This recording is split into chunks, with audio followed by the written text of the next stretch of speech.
ಎಲ್ಲರಿಗೂ ನಮಸ್ಕಾರ. ನನ್ನ ಹೆಸರು ಶ್ರಾವಣಿ ಮಂಜುನಾಥ್ ನಾಯಕ್. ನಾನು 9ನೇ ತರಗತಿಯಲ್ಲಿ ಓದುತ್ತಿದ್ದೇನೆ. ಇಂದು ನಾನು ಎಡೆಯನ ರಾಮಾಯಣ ಎಂಬ ಪುಸ್ತಕದಲ್ಲಿರುವ ತ್ರಿಶಂಕು ಸ್ವರ್ಗ ಎಂಬ ಕಥೆಯನ್ನು ನಿಮ್ಮ ಮುಂದೆ ಪ್ರಸ್ತುತಪಡಿಸಲಿದ್ದೇನೆ. ಈ ಕಥೆಯಲ್ಲಿ ತ್ರಿಶಂಕು ಮಹಾರಾಜ ತನ್ನ ಶರೀರದೊಂದಿಗೆ ಸ್ವರ್ಗವನ್ನು ಪ್ರವೇಶಿಸಬೇಕೆಂಬ ಆಸೆಯನ್ನು ಹೊಂದಿರುತ್ತಾನೆ. ಆತನ ಈ ಆಸೆ ನೆರವೇರುತ್ತೋ ಇಲ್ಲವೋ ಎಂಬುದನ್ನು ಈ ಕಥೆಯ ಮೂಲಕ ತಿಳಿದುಕೊಳ್ಳೋಣ. ಇಕ್ಷ್ವಾಕು ವಂಶದ ಒಬ್ಬ ರಾಜ ಇರುತ್ತಾನೆ. ಆತನ ಹೆಸರೇ ತ್ರಿಶಂಕು. ಆತ ಧರ್ಮವಂತನು, ನೀತಿವಂತನು, ರೂಪವಂತನೂ ಆಗಿರುತ್ತಾನೆ. ಆತನಿಗೆ ತನ್ನ ಸುಂದರವಾದ ಶರೀರದ ಬಗ್ಗೆ ಬಹಳ ಅಭಿಮಾನವಿರುತ್ತದೆ. ತನ್ನ ಈ ಶರೀರದೊಂದಿಗೆ ಸ್ವರ್ಗವನ್ನು ಪ್ರವೇಶಿಸಬೇಕೆಂಬ ಆಸೆ ಕೂಡ ಇರುತ್ತದೆ. ಆದ್ದರಿಂದ ಅವನು ಕುಲಗುರುಗಳಾದ ವಸಿಷ್ಠರ ಬಳಿಗೆ ಹೋಗಿ ತನ್ನ ಆಸೆಯನ್ನು ಹೇಳಿಕೊಳ್ಳುತ್ತಾನೆ. ಅದಕ್ಕೆ ವಸಿಷ್ಠ ಗುರುಗಳು, ತ್ರಿಶಂಕು, ನಿನಗೆ ನಿನ್ನ ಈ ಸುಂದರವಾದ ಶರೀರದ ಮೇಲೆ ಬಹಳ ಅಭಿಮಾನ ಉಂಟಾಗಿದೆ. ಸ್ವರ್ಗದ ಪದವಿಯನ್ನು ಬಯಸುವವರು ಯಾವುದೇ ರೀತಿಯ ಅಹಂಕಾರ, ಮಮಕಾರ, ಆಸೆ ಹೊಂದಿರಬಾರದು. ನೀನು ನಿನ್ನ ಈ ಶರೀರದೊಂದಿಗೆ ಸ್ವರ್ಗವನ್ನು ಪ್ರವೇಶಿಸಲು ಸಾಧ್ಯವಿಲ್ಲ ಎಂದು ನಿರಾಕರಿಸಿ ಬಿಡುತ್ತಾರೆ. ಇದರಿಂದ ತ್ರಿಶಂಕುವಿಗೆ ಬಹಳ ನಿರಾಸೆಯಾಗುತ್ತದೆ.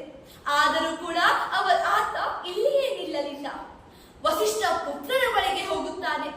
ಅವರ ಬಳಿಗೆ ಹೋಗಿ ತನ್ನ ಆಸೆಯನ್ನು ಹೇಳಿಕೊಂಡು, ನಿಮ್ಮ ತಂದೆಯವರು ನನ್ನ ಆಸೆಯನ್ನು ನಿರಾಕರಿಸಿ ಬಿಟ್ಟರು.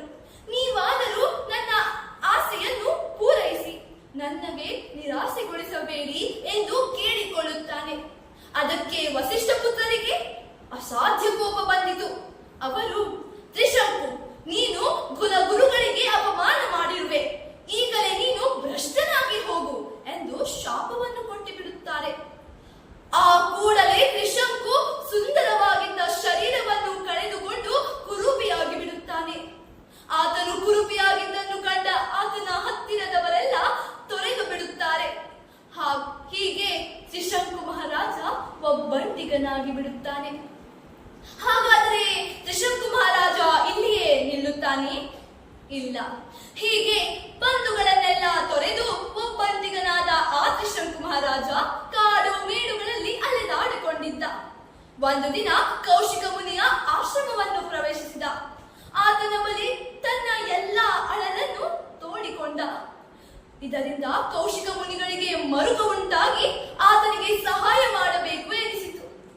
ಆದ್ದರಿಂದ ಅವರು ತನ್ನ ಅರಣ್ಯದಲ್ಲಿದ್ದ ಎಲ್ಲ ಋಷಿ ಮುನಿಗಳನ್ನು ಕರೆಸಿಕೊಂಡು, ನಾವು ತ್ರಿಶಂಕುವಿಗೆ ಸಹಾಯ ಮಾಡೋಣ. ಆತನೊಂದಿಗೆ ತುಂಬಾ ನ್ಯಾಯವಾಗಿದೆ. ಆತನ ಶಾಪವನ್ನು ವಿಮೋಚನೆ ಮಾಡೋಣ. ಒಂದು ಯಾಗವನ್ನು ಮಾಡಿ ಆತನಿಗೆ ಸ್ವರ್ಗದ ಪದವಿಯನ್ನು ಪಡಿಸೋಣ. ಅದು ಕೂಡ ತನ್ನ ಈ ಶರೀರದೊಂದಿಗೆ ಆತನಿಗೆ ಸ್ವರ್ಗದ ಪದವಿ ಸಿಗಲಿ ಎಂದು ಆಜ್ಞಾಪಿಸುತ್ತಾನೆ. ಎಲ್ಲ ಋಷಿ ಮುನಿಗಳು ಆತನ ಮಾತಿನೊಂದಿಗೆ ಒಪ್ಪಿಕೊಳ್ಳುತ್ತಾರೆ. ಹೀಗೆ ದೊಡ್ಡ ಒಂದು ಯಾಗ ಪ್ರಾರಂಭವಾಗುತ್ತದೆ. ಎಲ್ಲ ಶಾಸ್ತ್ರೋಕ್ತವಾಗಿ ನೆರವೇರುತ್ತಾ ಇರುತ್ತದೆ. ಈಗ ಯಾಗದ ಕೊನೆಯ ಘಟ್ಟ.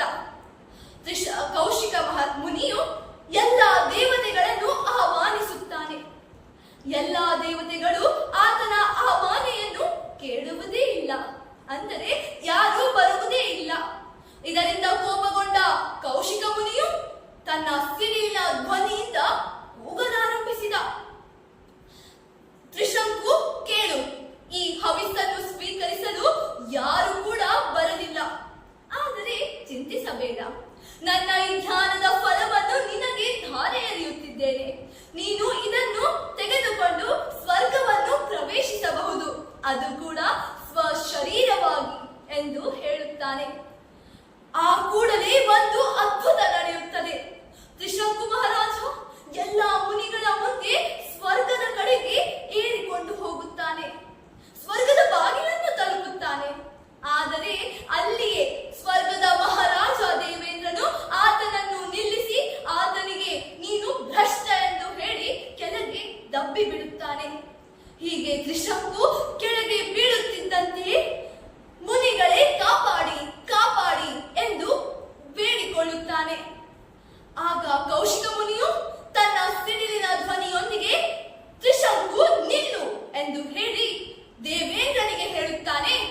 ಇಂದ್ರ ಕೇಳು, ನಾನು ಹೊಸ ಸ್ವರ್ಗವನ್ನು ಸೃಷ್ಟಿಸುತ್ತೇನೆ ಹಾಗೂ ಹೊಸ ಒಂದು ಇಂದ್ರನನ್ನು ನಾನೇ ಹುಟ್ಟಿಸುತ್ತೇನೆ ಎಂದು ಹೇಳಿ ಹೊಸದೊಂದು ಸ್ವರ್ಗವನ್ನು ಸೃಷ್ಟಿಸಲು ಪ್ರಾರಂಭಿಸುತ್ತಾನೆ.